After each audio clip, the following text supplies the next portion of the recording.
Hello, everyone. This is Minister Tarina McKinnon, and I wanted to tell you about Acts, the book of Acts.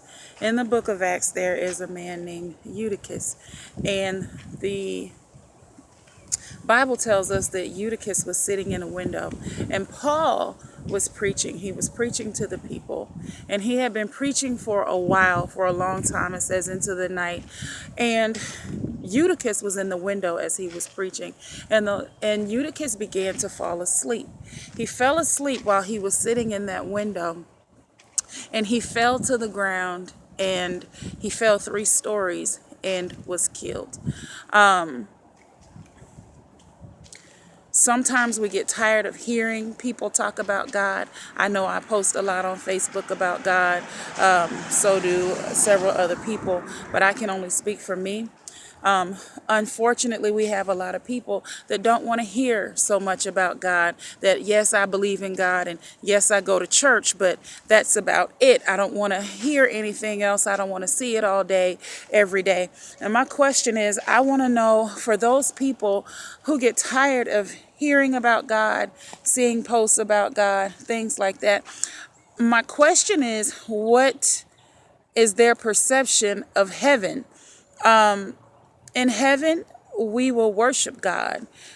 We will worship, all day. We will, whatever it is that God sees fit for us to do, that's what we're going to do, and we are down here on earth, thinking that, God is not going to save us on our terms.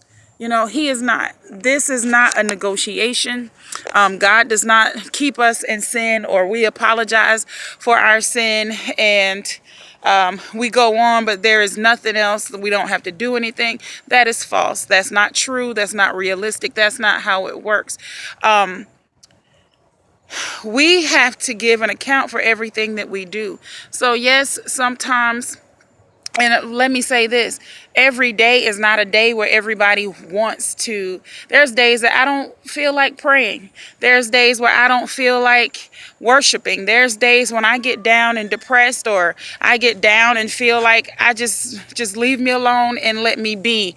Those are human feelings and emotions and things that just happen to all of us. All of us are not going to be in a mood every single day, to right now on earth, with the things that we go through and the things that we see on television, and children dying, parents dying, families being murdered, children being lost, people, going away to prison, and, all these different things. So, of course, the atmosphere down here causes us sometimes to get into a place to where we don't want to say anything, but you have to push through that.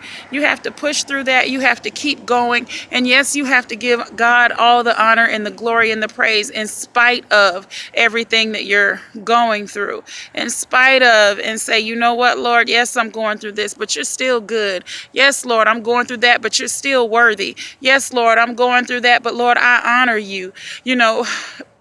You can't get tired of God, because God doesn't get tired of us. God doesn't get tired to a point. He gets tired of our foolishness. He gets tired of our sin and having a disrespect for him and his word. Yes, he does. But he doesn't get tired of blessing us and waking us up every morning and providing for us and taking care of us and protecting us and putting a covering around us. He doesn't get tired of that. And it's a shame, because as soon as anything goes wrong, that's the first person we run to, we're praying to, but we won't take the time in the day to just acknowledge him of his goodness and his grace and his mercy. But, I just wanted to say, don't fall asleep on God. Don't fall asleep on his word. Don't get so tired of listening that you end up falling to your death. That's pretty much what I wanted to come and tell you guys. Don't get so tired of hearing about God till you fall to your death. I love y'all. May the peace of God be with you. God bless.